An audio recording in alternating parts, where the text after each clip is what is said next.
শীতকালীন সময়ে এমন ভাপা পিঠা কার না ভালো লাগে? আমারও অনেক ভালো লাগে। যদিও ইদানিং বেশি ভালো লাগে কারণ নিজেই সেটা করতে পারি।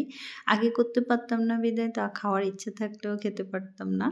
তো এদিকে হচ্ছে আমি ২ কাপ চালের গুঁড়ো নিয়ে নিয়েছি আর দিয়েছি একটুখানি লবণ। ওই যে বলে না কেউ যদি কোনো কাজ পারফেক্টলি করতে পারে সে নানাভাবেই করতে পারে। তো আমিও সেটা আগে পারতাম না বিধায় কোনোভাবেই কিছুতেই আমার ভাপা পিঠাটা হতো না। আর এখন এটাকে আমি যেকোনোভাবেই করতে পারি। তো এখানে চালের গুঁড়াকে লবণটা ভালো করে মিক্স করে নিলাম আর মিক্স করে এখন হচ্ছে আমি এই যে একটুখানি কুসুম দুধ নিয়েছি। আমি আজকে দুধটা দিয়ে হচ্ছে করব, জলটা দিব না। আমার কাছে দুধ দিয়ে ডোটা করতে খুবই ভালো লাগে। ডো না ঠিক মাখাটা মানে চালের গুঁড়ো মাখাটা। এখানে আমি অল্প অল্প করে যে কুসুম দুধটা দিয়ে দিচ্ছি আর একটু একটু করে মেখে নিচ্ছি। তবে এবারের পিঠাটা বানিয়ে আমার সবচেয়ে বেশি ভালো লেগেছে। আমার আর রুদ্রাক্ষীর বাবা যতটা না বেশি পছন্দ করছে তার চেয়ে বেশি পছন্দ করেছে রুদ্রাক্ষী। কারণ রুদ্রাক্ষী আমি যতদূর জানি ও পিঠা-টিঠা অত বেশি খায় না। কিন্তু ওইদিন কেন জানি ভাপা পিঠাটা ওই দুটোই খেয়েছে, এত পছন্দ করেছে আমাকে পরের দিন আবার বলতেছে, মা আমাকে কালকের মতো পিঠাটা বানিয়ে দাও। তো আমি একটুখানি চালের গুঁড়ো বেঁচে ছিল, তো সেটা দিয়ে আমি ওর জন্য দুটো করে দিয়েছি। তো এদিকে আমার মাখাটা প্রায় হয়ে এসেছে।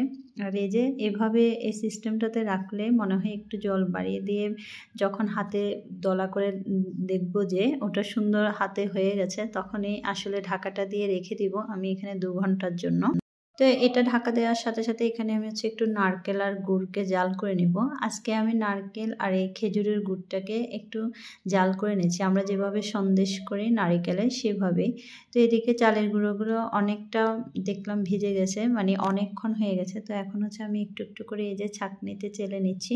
আমি নর্মাল একটা সাজিতে নিয়েই চেলে নিচ্ছি, এতে তাড়াতাড়ি গুঁড়োগুলো পড়েও যায় আর খুবই সুন্দরভাবে গুঁড়োগুলো ছাঁকা হয়ে যায়। তো খুবই সুন্দরভাবে ঝরঝরে দেখতেছি হচ্ছে। বাকিটা একটু পরে দেখাচ্ছি কেমন হচ্ছে পিঠাটা। এখানে অর্ধেক পরিমাণ আমি এখন চেলে নিয়েছি। রুদ্রাক্ষের বাবাও চলে আসছে, ভাবলাম তাড়াতাড়ি করে দুটো দিয়ে দিই। আসলে ভাপা পিঠা হতে যদিও সময় লাগে না, আর এখন প্রসেসিংগুলোও অত বেশি আমার কাছে বেশি ঝামেলাও মনে হয় না, খুব তাড়াতাড়ি মনে হচ্ছে সহজ এবং তাড়াতাড়ি যেটা হয় সেটা হচ্ছে ভাপা পিঠা। তো এখানে যেটুকু চেলেছি ওটুকু এখন দিয়ে দিচ্ছি। তো এখানে আমি একটা ছোট বাটি নিয়েছি মেলামাইনের, ওই বাটিটার মধ্যে একটুখানি উপর থেকে শুকনো চালের গুঁড়ো দিয়ে দিলাম।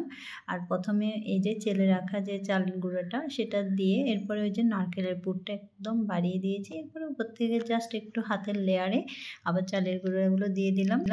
আজকে আমি ভাপা পিঠাটা হচ্ছে প্রেশার কুকারে করব। আমার কাছে সবচেয়ে ইজি মনে হয় প্রেশার কুকারে, খুব তাড়াতাড়িও হয়ে যায়। আর এই যে দেখেন প্রেশার কুকারে একটা প্যানেলে দেওয়ার পর খুবই সুন্দর হয়েছে ভাপা পিঠাটা। এবার হচ্ছে একটা প্লেটে ঢেলে নিই, দেখি কেমনটা হয়। খুবই ইজিলি দেখলাম এটা পড়ে গেল জাস্ট একটা টোয়ার সাথে সাথে।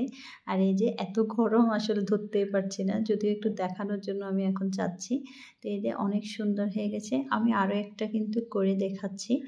এই যে উপর থেকে একটুখানি নারকেলের পুরটা বাড়িয়ে দিয়েছি। আমার আসলে ভাপা পিঠে একটু নারকেল দিলে ওটা আমার পোষায় না ঠিক।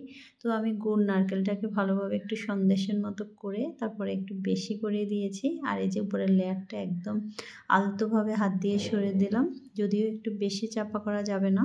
তো এখন হচ্ছে আমি আবার সেম প্রসেসে কাপড়ের মধ্যে নিয়ে তারপরে হচ্ছে প্রেশার কুকারে দিয়ে দিব। জাস্ট 2 থেকে 3 মিনিট আমি রেখেছি, অনেক তাড়াতাড়ি হয়ে গেছে। আর যদি প্যানেলটা একটা গ্লাসের উপরে রাখা হয় তারপরে হচ্ছে হাতের ভাপটা আসলে লাগে না। যদি ডিরেক্ট প্রেশার কুকারের উপর থেকে দেওয়া হয় তাহলে কিন্তু হাতে ভাপটা লেগে যেতে পারে। আর এই যে সেম প্রসেসে এটাও করছি আর এটাও এখন নিয়ে নিচ্ছি। এটা তো আমি ঢাকা দেওয়ার আগে বাটি থেকে পড়ে গেল, তো ভেবেছি হয়তো ভেঙে যাবে, না এত উপর থেকে পড়ার পরও কিন্তু ভাঙে নাই, খুব সুন্দরভাবে এবং ইজিলি নিচে নেমে গেছে। তো এই যে রুদ্রাক্ষীর বাবাকে দিয়ে দিব এখন দুইটা। ও তো খেয়ে আমাকে বলছে অনেক টেস্ট হয়েছে আর কয়েকটাই খেয়েছে। তো সবার সাথে সুন্দর একটা ভিডিও শেয়ার করলাম। আজকের মতো এই পর্যন্ত। Bye bye, tata everyone.